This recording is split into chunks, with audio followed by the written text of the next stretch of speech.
In today's world, the array of socializing and entertainment options has broadened, offering inexpensive and comforting indulgences rich in sensory stimulation. These include junk food, alcohol, substances, video games, virtual social networking, pornography, and mass media like soap operas and reality shows. These entertainment choices are readily available during our free time, providing pleasure anywhere we choose. In today's fast-paced world, the prevalence of instant gratification has been amplified by technology and a culture that values immediate results. As a working adult with a mortgage on an apartment, I find this lifestyle acceptable. Initially, I attributed my satisfaction to a less anxious mindset, almost perceiving it as the true essence of life. This situation is not unique, as many individuals globally, especially in the younger and middle-aged demographic, share a similar experience. However, the reality is more intricate than it seems. Soaring housing prices are pushing young people farther from city centers, resulting in longer commutes and fewer affordable public spaces for the youth. There's also an increasing social pressure to merely survive. Faced with this pressure, the marginalized often resort to numbing themselves with these forms of entertainment. It appears to be the result of an unseen force guiding approximately 90% of the world's population into willingly embracing what may seem like a mundane existence. Despite societal notions of failure, we don't perceive it that way. On the contrary, we feel content and even happy. In 1995, as the inaugural State of the World Forum reached its conclusion at San Francisco's Fairmont Hotel, over 500 world leaders gathered in a spacious conference room for a clandestine meeting set to wield global impact. The purpose of this meeting was to assess the world's current state, propose desirable objectives and key activities for their attainment, and formulate corresponding global policies.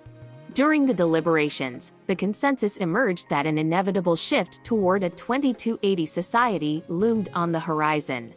This envisioned a scenario where the labor contributed by 20% of the world's population could sustain the global economy, leaving the remaining 80% without employment or opportunities, fostering a growing sense of frustration.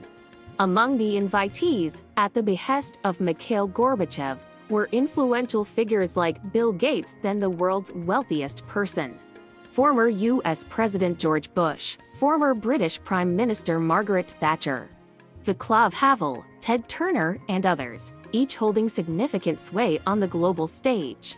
At a pivotal moment, a stern-faced Pole took the podium in the conference center, eliciting an immediate hush among the participants. All eyes fixated on this individual, the linchpin of the gathering, U.S. National Security Advisor Zbigniew Brzezinski. After surveying the assembly of world elites, he commenced his address.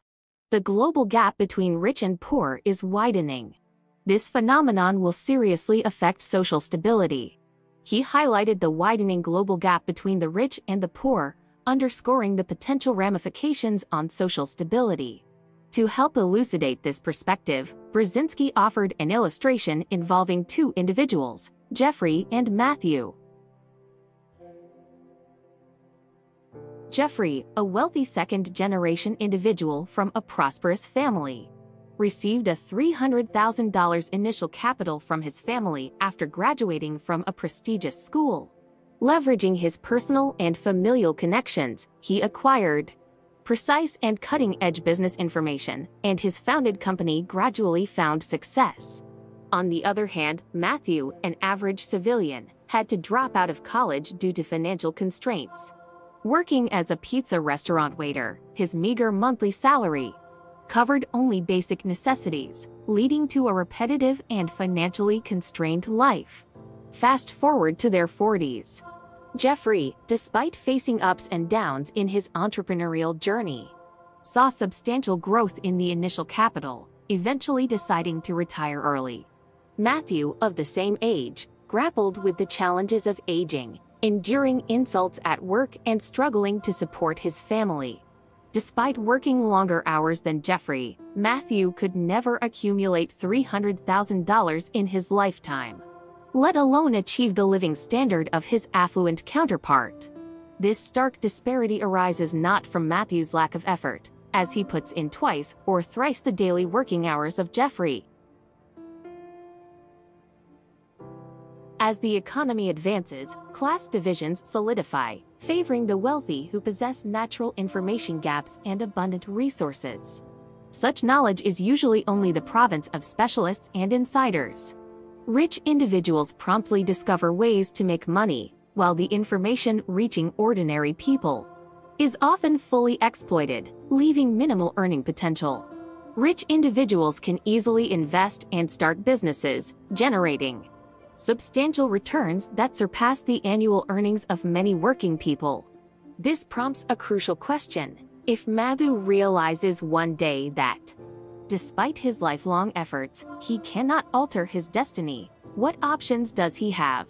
He might choose to work diligently to uplift himself into higher societal classes, striving for a share of the upper-class pie. Alternatively, feeling that they no longer have a voice in their own destiny, the indigenous population turns toward radical political solutions, toward the protectionist, the xenophobe, and the fascist. He may harbor resentment, voicing negative opinions against the affluent, or even resort to violent retaliation. Regardless of the choice, both options pose a significant threat to the upper-class society, especially considering that the majority, like Matthew, comprises 80% of the population. This unsettling reality stirred unease among the long-silent elites at the top of the pyramid. With the inexorable trend of wealth polarization, they are reluctant to face any threats to their position. So how can we prevent these people at the bottom from awakening? During this moment, Brzezinski instructed his assistant to play a video. The footage featured a crying baby in a room, and the shrill sound prompted nearly everyone present to furrow their brows. Shortly after, someone offered a pacifier to the baby, promptly ceasing the cries.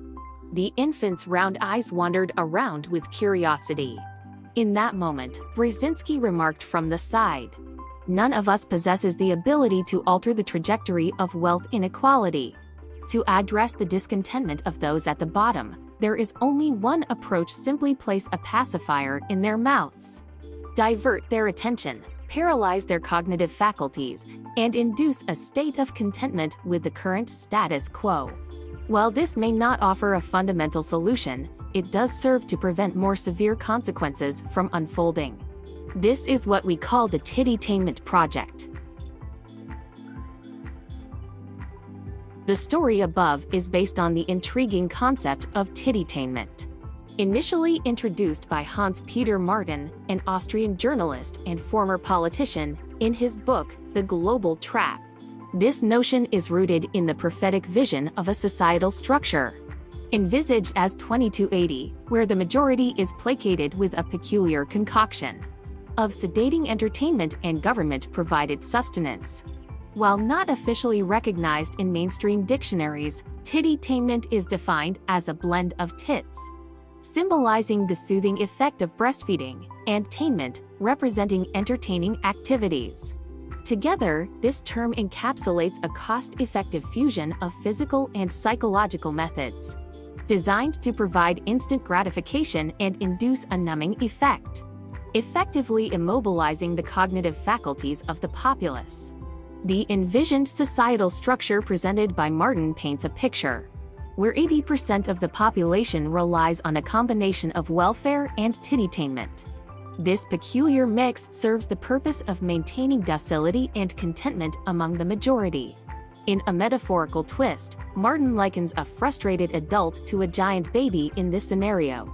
Confronted with life's challenges, this symbolic figure cries out in frustration, only to be instantly pacified by the metaphorical breasts of tittytainment.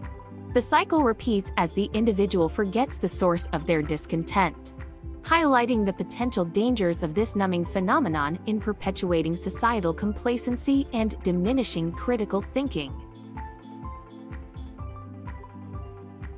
Some believe that this Tittytainment project is just a conspiracy theory, with hidden secrets behind it. What we want is not really what we want, but the top 20% want. We had been brainwashed by parents, schools, and societal norms since young. However, whether this capitalism conspiracy truly exists is no longer important. Because the pursuit of low-level pleasures has already occupied the lives of the majority. A significant amount of time is spent on these instant gratification, gradually causing people to forget about deep reflection, lead to impulsive decision-making, hindering personal growth, and undermining long-term goals. This societal anesthetic effect will lead to the Matthew effect, where those immersed in indulgence continue on that path, while those who are awake remain vigilant. The gap between individuals and even between social classes will further widen. So long as the power base of capital remains intact, the current crisis is bound to continue.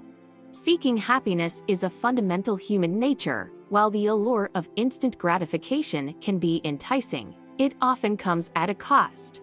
It may contribute to a lack of resilience and patience, as individuals may become accustomed to quick fixes rather than enduring the process of achieving meaningful objectives. But it is essential to maintain the ability to think independently. By understanding and redirecting our attention to our own aspirations, we can make decisions that lead to more meaningful and fulfilling outcomes in our lives. Hopefully, we can all become individuals who control desires rather than being controlled by someone else.